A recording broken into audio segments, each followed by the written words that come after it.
For 300 years, kings and emissaries had bowed their heads before the vampire king, their rehearsed speeches turning to ash the moment his gaze found them.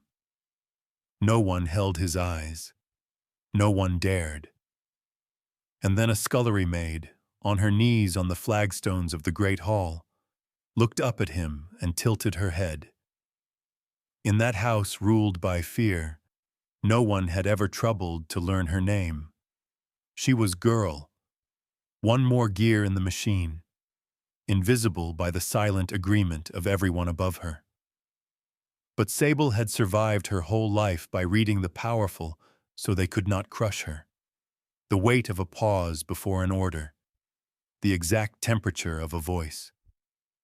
So when she raised her eyes to the being who thinned the air of the hall and bent the candle flames low as he passed, she did not see a monster to fear. She saw something no one in 3 centuries had stopped to look at. She did not look away. And the king before whom kings had bent, the last of his line, the Lord of Blackwood Manor, met the steady gaze of a girl no one had named, and the silence in that hall would never settle the same way again. If you believe that the quietest person in the room can have the strongest heart, type unbowed below and let me tell you what happened next. To understand how she got there, you need to know that Sable's world was circumscribed by the scent of lye soap, the heat of steaming water, and the perpetual damp that clung to the scullery walls. She was one of the invisible gears in the great machine of Blackwood Manor, a house ruled by fear and meticulous order. Her hands were raw, her dress was coarse gray wool, and her life was a repeating cycle of chores performed in the deep, stone-flagged kitchens and corridors, far from the opulent chambers above. Her defining feature was her quietness. It was not a timid quiet, but a deep, observant stillness that the other servants mistook for slowness of mind. They spoke over her, took the choicest bits of bread before she could reach them, and assigned her the most thankless tasks. The head housekeeper, Missus Finch, a woman whose face seemed permanently pinched from sniffing sour milk, never once used her name. She was simply Girl. Girl, fetch the water. Girl, scrub that cauldron until I can see my face in it. Sable bore it all with a placid endurance that infuriated them more than any outburst would have. Her solace was a small, hidden world of her own making. In a cracked stone pot tucked away in a forgotten corner of the kitchen garden, she grew herbs, not for cooking, but for their scent, their texture. A sprig of lavender, a stalk of rosemary, a few leaves of mint. She would crush a leaf between her fingers and inhale the scent, a tiny rebellion of beauty in a world of grime and servitude. It was a secret life, one that belonged only to her. Lord Alaric's world was one of velvet silence and suffocating power. He sat on his throne in the great hall, a cavernous space where tapestries depicted ancient, bloody battles, and the only light came from dozens of beeswax candles that guttered and flickered as if in a constant, unfelt wind. His presence was a physical weight, a drop in temperature that made breath plume in the air. His shadows were his only constant companions, pooling at his feet, clinging to the corners of the room, sometimes seeming to move with a volition of their own. He governed his domain with an iron will and a terrifying lack of visible emotion. Disputes were settled, edicts were issued, and punishments were meted out in a voice that was low, measured, and final. He was a figure of immense and lonely authority, a king in a castle of ghosts, both literal and figurative. The inciting moment arrived on a Tuesday, a day of audience. 2 lesser lords, their faces pale with a mixture of greed and terror, were petitioning Lord Alaric over a contested stretch of forest. The air in the great hall was thick with tension, each man trying to outdo the other in his protestations of loyalty while subtly accusing his rival of treason. Sable was there only by chance. A silver platter needed polishing for the evening meal, and the only decent polish was kept in a closet just off the hall. She worked in an alcove, head down, rag in hand, making herself as small and unnoticeable as possible. The droning voices of the lords were a meaningless backdrop to the circular motion of her hand. Then it happened. A young footman, no more than a boy, was backing away from the dais after offering wine. His hands trembled. His heel caught on the edge of a rug, and he went down with a sickening crash. The silver tray flew from his hands, and a decanter of deep crimson wine shattered on the marble floor, splashing perilously close to the hem of Lord Alaric's immaculate black coat. A collective gasp sucked the air from the room. The footman lay frozen in a puddle of wine and fear, his face a mask of pure horror. Mrs. Finch materialized from the shadows, her expression venomous. The boy was finished. He would be lucky to escape with just a flogging. Public humiliation of the staff was her specialty. But before Finch could utter a single screech, Sable moved. It wasn't a decision, but an instinct. She set down her platter, picked up her cleaning rags, and walked directly into the center of the vast, silent room.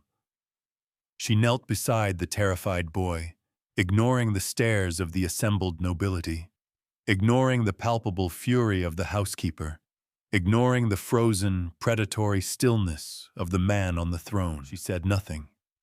She simply began to clean. Her movements were efficient, practiced.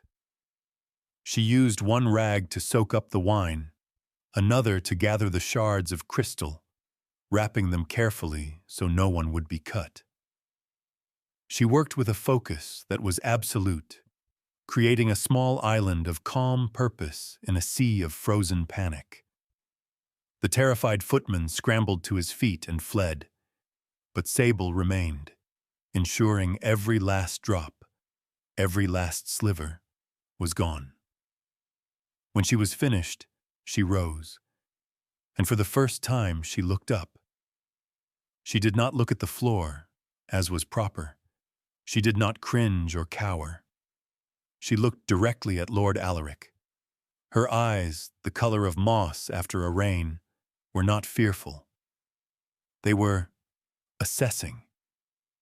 In his gaze, she saw not just the power that terrified everyone else, but a weariness that was as old as the stones of the castle. An immense, crushing loneliness. And then she did the thing that broke the world. She tilted her head, just slightly, a gesture of quiet, simple curiosity, a question without words. Lord Alaric's composure, the carefully constructed mask of centuries, cracked. His lips parted. He meant to say, "Leave." But what came out was a strangled, half-formed syllable, a stammer. Silence. Absolute, profound, and terrified silence. The shadows around his throne seemed to recoil. The candles flickered violently. The two petitioning lords looked as if they might faint. He recovered in an instant. His expression hardened back into its familiar impassive mask. But the moment had happened. Everyone had seen it. He raised one long, pale finger and pointed not at the fleeing footman, not at the apoplectic Mrs. Finch, but at Sable. His voice, when it came, was dangerously soft. "The audience is concluded. Leave us." The hall emptied in a rush of shuffling feet and rustling silks. No one dared to look back. Soon, only 3 people remained. Lord Alaric on his throne, Mrs. Finch, rigid with fury, and Sable still holding the wine-soaked rags. Lord Alaric's crimson eyes, the color of old blood and dying embers, were fixed on Sable. "Your name," he commanded. "Sable, my lord," she replied. Her voice was as quiet as her presence, but it did not tremble. He looked at Mrs. Finch, and the woman flinched as if struck. From this moment she is no longer in the scullery. She will be given chambers in the east wing. She will attend to the orrery. Mrs. Finch's jaw dropped. The east wing was reserved for honored guests. The orrery was a place no one had entered for a century, a sealed-off chamber of myth and rumor. To give this nothing, this scullery girl, such a position was not just an elevation, it was an insult to the entire household hierarchy. "My lord," Finch began, her voice tight with outrage, "she is unsuitable. She has no training, no—" "She is what I have chosen," he cut her off, his voice dropping to that lethal whisper. "See to it, now." Mrs. Finch bowed, her face a thunderous mask of hatred, and scurried away. Sable was left alone with him. The cold in the room was intense. The shadows at his feet seemed to writhe, to reach for her. But she did not move. She simply stood there, waiting. He rose from the throne, a fluid, silent motion that was utterly inhuman. He was taller than she had realized, a towering figure of black wool and pale skin. He descended the dais and stopped a few feet from her. "You are not afraid of me," he stated. It was not a question. Sable considered this. She felt a great deal of things. Awe, a strange sense of pity, but not fear. Fear was for Mrs. Finch's temper, for the rats in the larder. This was something else entirely, something vast and ancient. "No, my lord," she said. "I am not." He studied her face, his gaze intense enough to feel like a physical touch. "Why did you look at me like that?" "Like what, my lord?" "As if you were seeing something." Sable clutched the rags in her hand. Honesty seemed the only possible currency in this exchange. "I saw that you were tired," she said softly. The admission hung in the air between them. For a long moment he said nothing. His stillness was absolute. Then he gave a curt nod. "Come," he said, turning his back to her. "Your duties begin now." He led her through corridors she had only ever scrubbed, up grand staircases whose carpets were thicker than her mattress. They walked toward the abandoned East Wing, a place the staff whispered was haunted. He stopped before a set of immense oak doors, inlaid with tarnished silver patterns of stars and moons. He produced a heavy iron key and unlocked it. The doors swung open with a groan of disuse, releasing a gust of stale, cold air that smelled of dust and ozone. The room within was circular, with a domed ceiling painted with a night sky. In the center, on a massive pedestal of black marble, sat a machine of brass and iron gears, an orrery, a mechanical model of the solar system. But at its heart, where the sun should be, there was something else. It was a perfect sphere of what looked like polished obsidian, about the size of a human heart. It was featureless, matte black, and seemed to drink the light from the room. "This," Lord Alaric said, his voice resonating in the echoing chamber, "is the heart of the house," or it was. Sable stepped inside, her worn boots making no sound on the dusty floor. The cold was even more profound here. It emanated from the black sphere. "It is an artifact of my lineage," he continued, his back to her as he stared at the object. "It once glowed. It pulsed with a light, a warmth, that was tied to the life of this place, to the life of my family. For 300 years, it has been dark. cold, dormant. He turned to face her, and in the gloom, his eyes seemed to burn. I have brought the most powerful mages, the most learned scholars. They have performed their rituals, spoken their words of power. Nothing. It does not respond. He took a step closer to her. They all approached it with fear, with greed. They wanted to command it, to wrest its power from it. They tried to break it to their will. He paused, his gaze fixed on her face. You do not seem to possess that impulse. In the hall, you saw a mess, and you mended it. You saw a terrified boy, and you shielded him. You saw me, and you did not see a monster. This was his revelation. This was the reason. He did not need a sorcerer. He needed a caretaker. I do not know what you want from me, my lord, Sable said, her voice barely a whisper. I am a scullery maid. You are a person with quiet hands and a quiet heart, he countered. That is a rarity in this loud, grasping world. I want you to attend to it, as you would your garden. The comparison was so unexpected, so strangely perceptive, that it took her breath away. How could he possibly know about her little pot of herbs? Do what you feel is right, he said. There are no rules. Simply, be here. See if it responds to you. That is your only duty.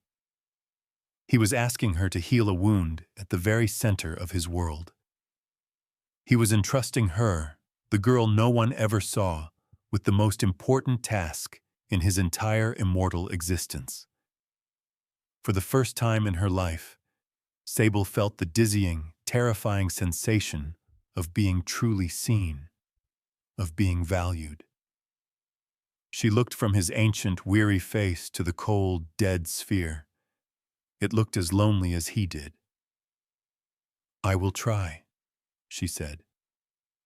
Would you have stayed when you realized you were not just a servant, but a potential cure for a centuries-old wound? Tell me in the comments, and if you are not subscribed yet, join this family. And so began the strangest chapter of Sable's life.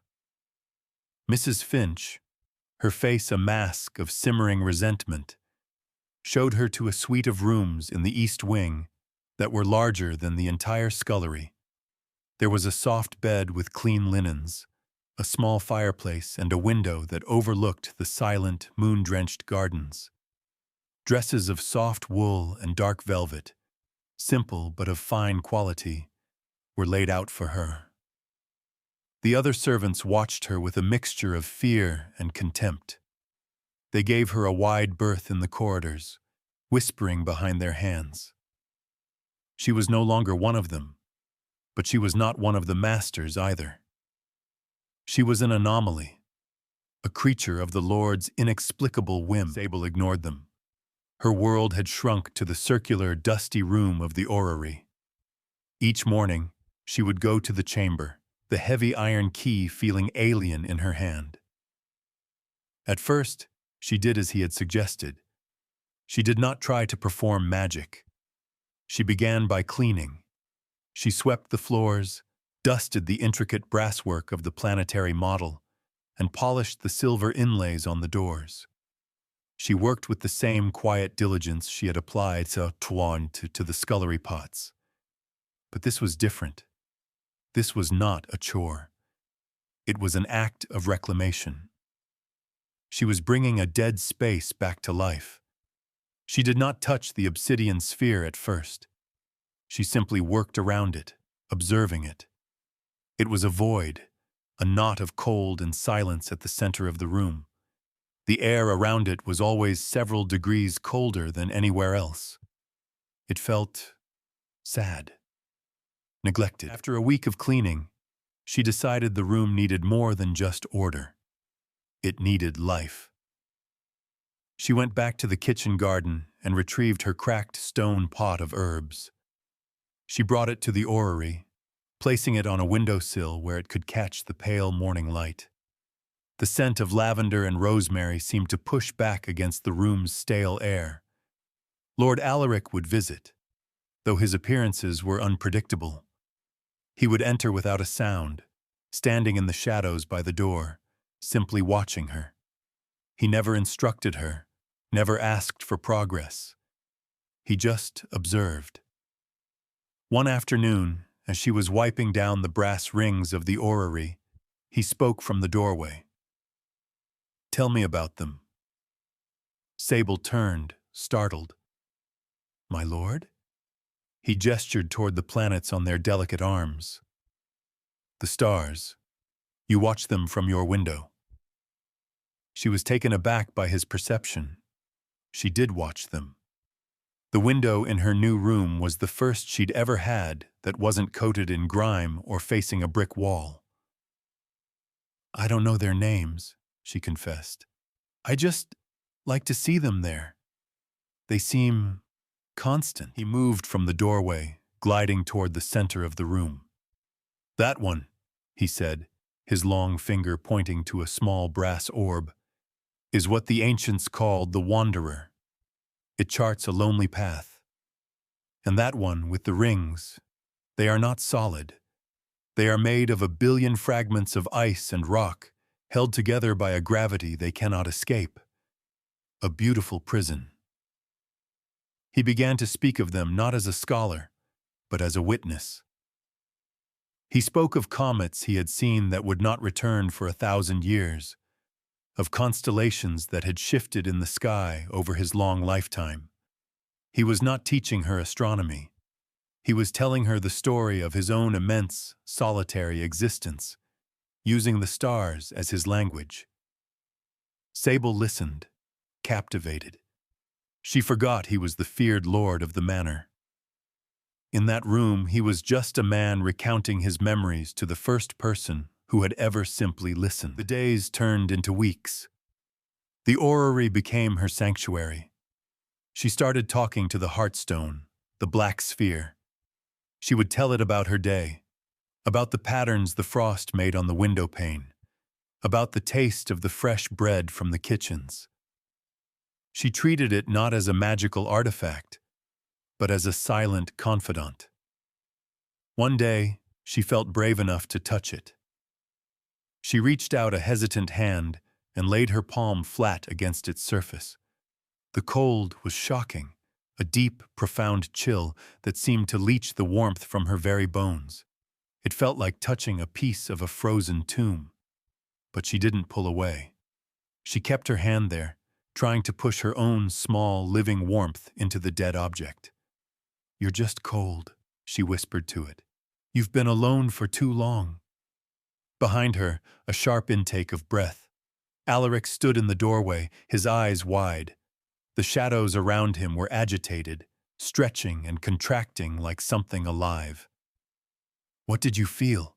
he asked, his voice tight. "Just cold," she said, pulling her hand back. It was red and numb. He crossed the room in 2 silent strides. He took her hand in his. His own skin was cool, but it was the cool of marble, not the deathly chill of the stone. His touch was surprisingly gentle as he chafed her frozen fingers. It was the first time they had made physical contact. A strange energy, like the static before a lightning strike, passed between them. Sable's breath hitched. His thumb stroked the back of her hand, and for a moment, the vast, lonely lord and the invisible scullery maid were just a man and a woman, standing in a room full of stars. He seemed to realize it at the same time she did and released her hand abruptly. He turned back to the heartstone, his composure regained. But something had shifted. The air between them was different now, charged with an unspoken awareness. The small signs of change began to accumulate. The chill in the orrery seemed to lessen, just slightly. The shadows that always accompanied him, which were usually sharp and menacing, seemed to soften when she was near, pooling gently at her feet like loyal hounds. Once, when she laughed at a dry, witty observation he made about a pompous courtier, she could have sworn the very air in the room shimmered for a second. He began to seek her out more often. He would bring her old books from the library, filled with pressed flowers and astronomical charts. They would sit in the orrery for hours, sometimes in comfortable silence, sometimes talking about the most mundane things. She told him about her herbs. He told her about a horse he had owned 2 centuries ago. They were building a fragile bridge of shared moments across an impossible chasm of time and station. He was the all-powerful vampire king, and she was the girl who had spent her life scrubbing floors. Yet in that room they were equals. The first true sign of a thaw in the Heartstone came on a rainy afternoon. Sable was humming a simple folk tune she remembered from her childhood as she polished the brass orrery. As she worked, she rested her free hand on the obsidian sphere, a gesture that had become natural to her.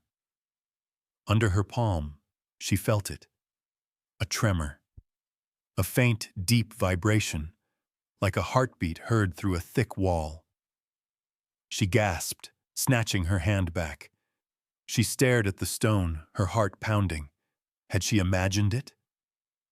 Hesitantly, she reached out and touched it again. There it was, a slow, rhythmic pulse, faint but undeniable. Thump, thump, thump. And deep within the blackness of the sphere, a tiny spark of crimson light flickered once and then vanished.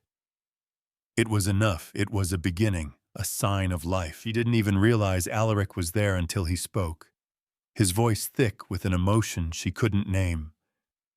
"What did you do?" She turned to him, her eyes shining. "I didn't do anything. I was just humming." He came to stand beside her, his own hand hovering over the stone as if afraid to touch it. He looked from the sphere to her face, and the awe in his expression was more profound than any declaration. For centuries, he had tried to command the stone with power. She had coaxed it with a song. His gaze softened, and he reached out. Not for the stone, but for her.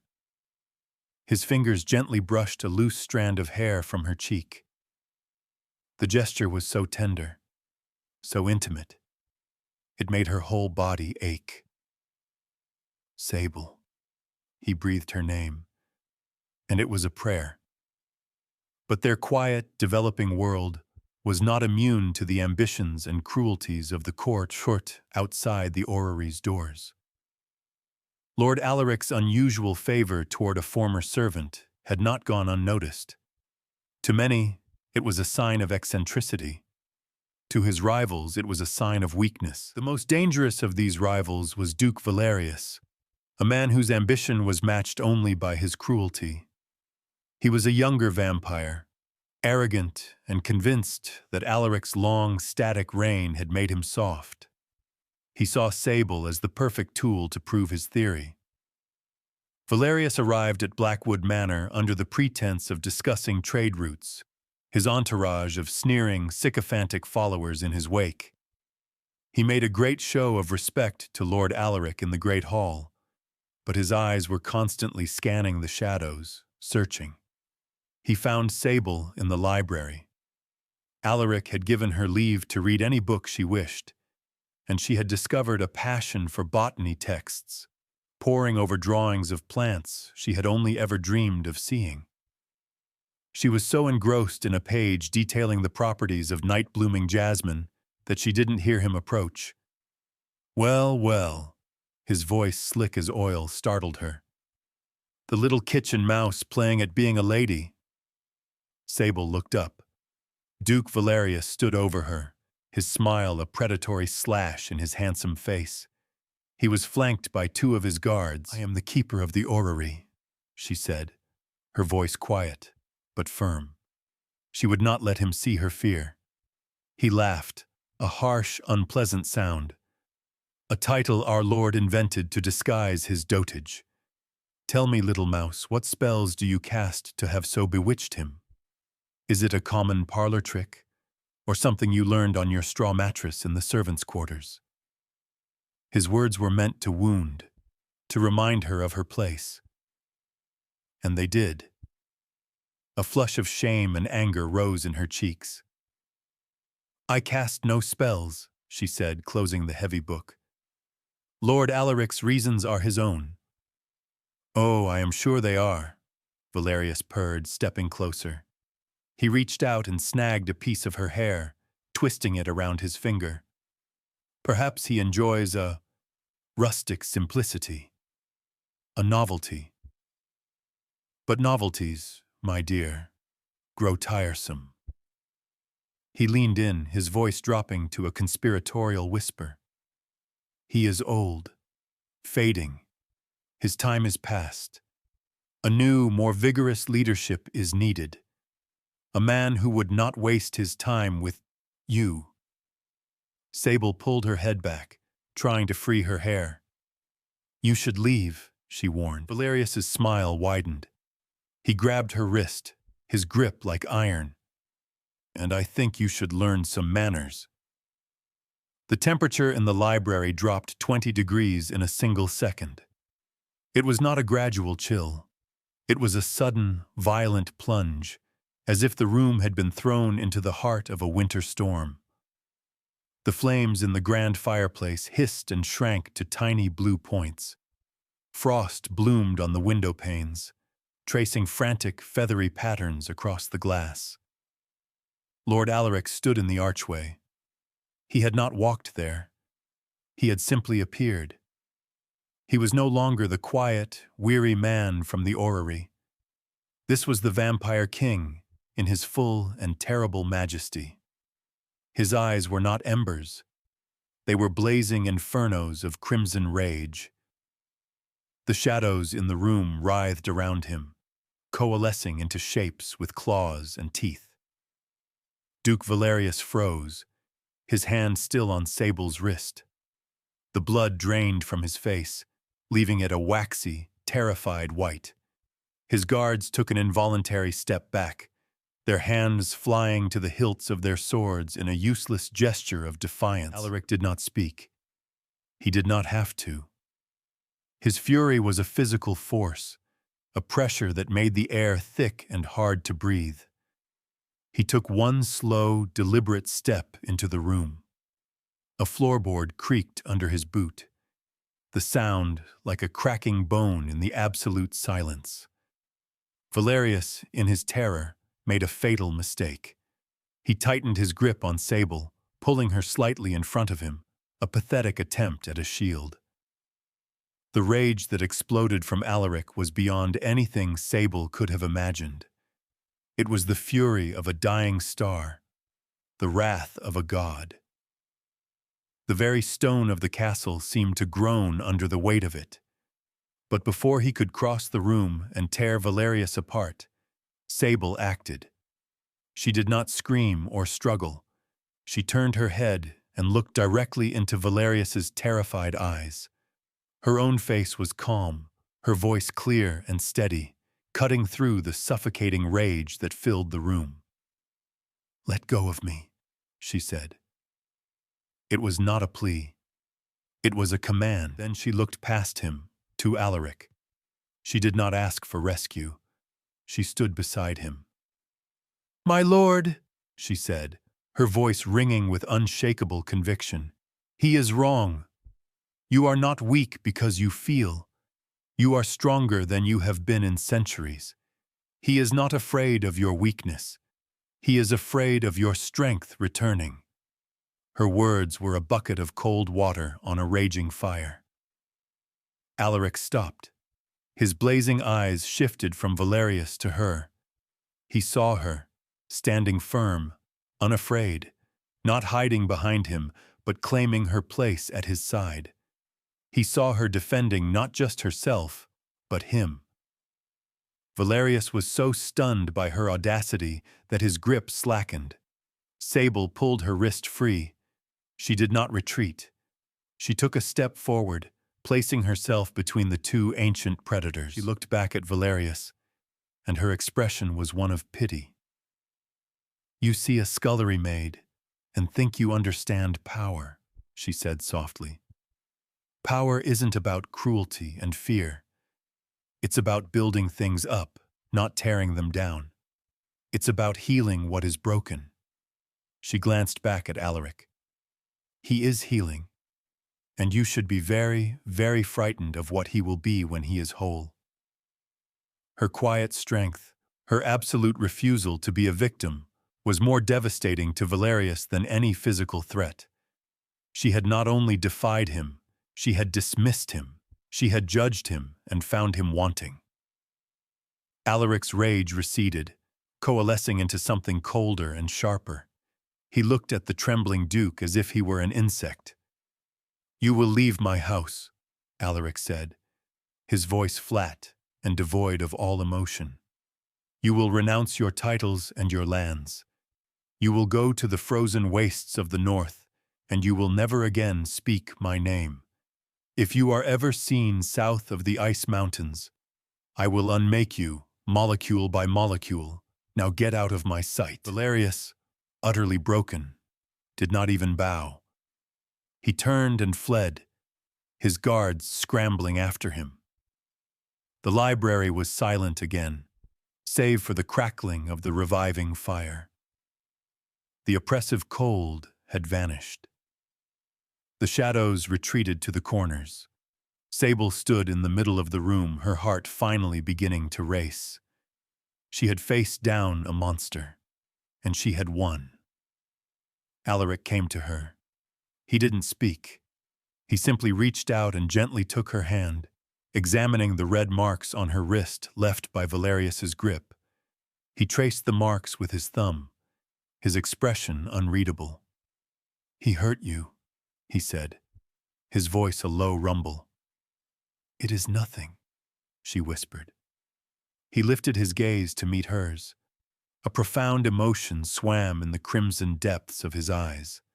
Gratitude, wonder, and something fiercely protective. "You defended me. We are partners," she said, testing the word. "In the orrery." "We are more than that," he said, his voice soft. He lifted her hand and pressed his cool lips to her knuckles. A gesture of fealty. A king bowing to his queen. "Come, let us return to our work." That night, they went to the orrery together. The room felt different, charged with the aftermath of the confrontation. Sable felt emboldened, her own power finally understood. She walked to the hearthstone, placed both her hands upon it, and closed her eyes. She did not hum. She did not think. She simply poured all the emotion of the day into the stone. The fear, the anger, the defiance, and the fierce, protective loyalty she felt for the lonely king beside her. She poured her very self into it. A deep, resonant hum filled the room. The stone beneath her hands grew warm, and from its core, a soft, steady crimson light began to glow, pushing back the shadows, filling the ancient chamber with a light it had not seen in 300 years. It pulsed in time with her own heart, a steady, living rhythm. Alaric let out a breath he seemed to have been holding for a century. He looked at the glowing sphere, then at Sable, her face illuminated in its warm light. She was beautiful. She was magnificent. To solidify her new place and to send an unmistakable message to his court, Alaric announced a grand ball, the first to be held at Blackwood Manor in decades. The preparations were frantic.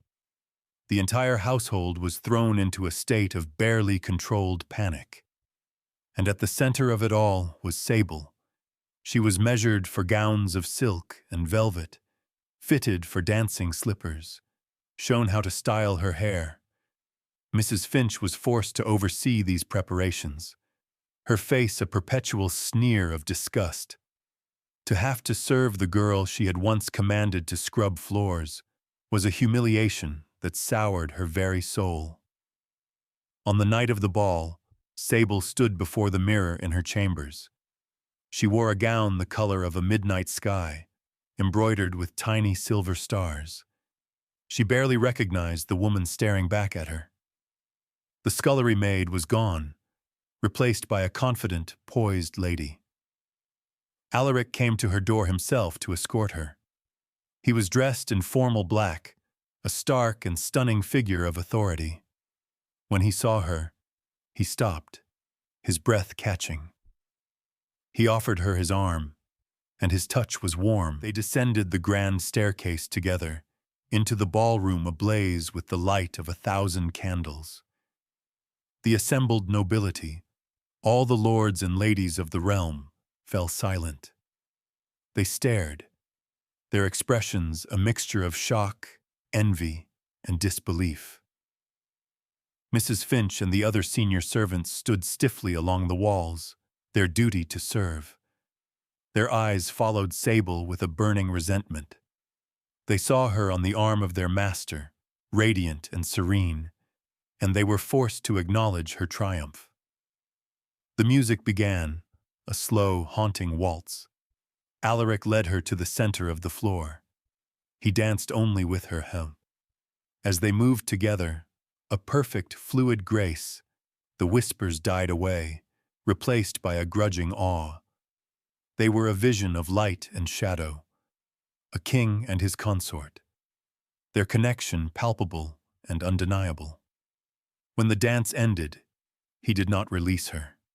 He held her hand and faced the silent assembly. For centuries, this house has been asleep, he announced, his voice carrying to every corner of the vast room. Tonight, it begins to wake. He turned his gaze to Sable, and his voice softened, though it was still loud enough for all to hear. This is Sable. She is the keeper of the heart. She is my chosen companion. She will be afforded the same respect you give to me. Any who fail in this will answer to me directly. He raised her hand to his lips and kissed it, a public declaration, a coronation. In the east wing, in its silent, locked room, the hearthstone pulsed with a bright, steady, crimson light, warming the cold stone of the castle from its very core. The long winter was ending. Months passed, turning into a year. The seasons turned, and Blackwood Manor, once a place of cold fear, was now a place of quiet, burgeoning life. The gardens were tended, the halls were filled with soft light, and the staff worked not out of terror, but out of a newfound loyalty. Sable and Alaric were inseparable. Their life was centered around the orrery, which was now always filled with the warm, pulsing light of the restored hearthstone. He taught her history, politics, and the ancient languages of his people. She, in turn, taught him about hope and laughter, and the simple joy of watching a seed sprout. One snowy winter evening they stood together at the orrery window, watching the flakes drift down and blanket the world in white. Her head rested on his shoulder. His arm was wrapped securely around her waist. They were a picture of domestic peace. He had been quiet for a long time, and she knew he was thinking about the one subject they had yet to truly face: her mortality. "The hearthstone is tied to my life," he said softly, his breath misting the cold glass. "Through you, it was reawakened.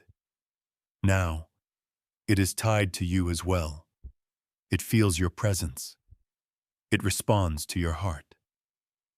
Sable said nothing, letting him find his way to his point. "You will age," he continued, his voice laced with a sorrow that was centuries old.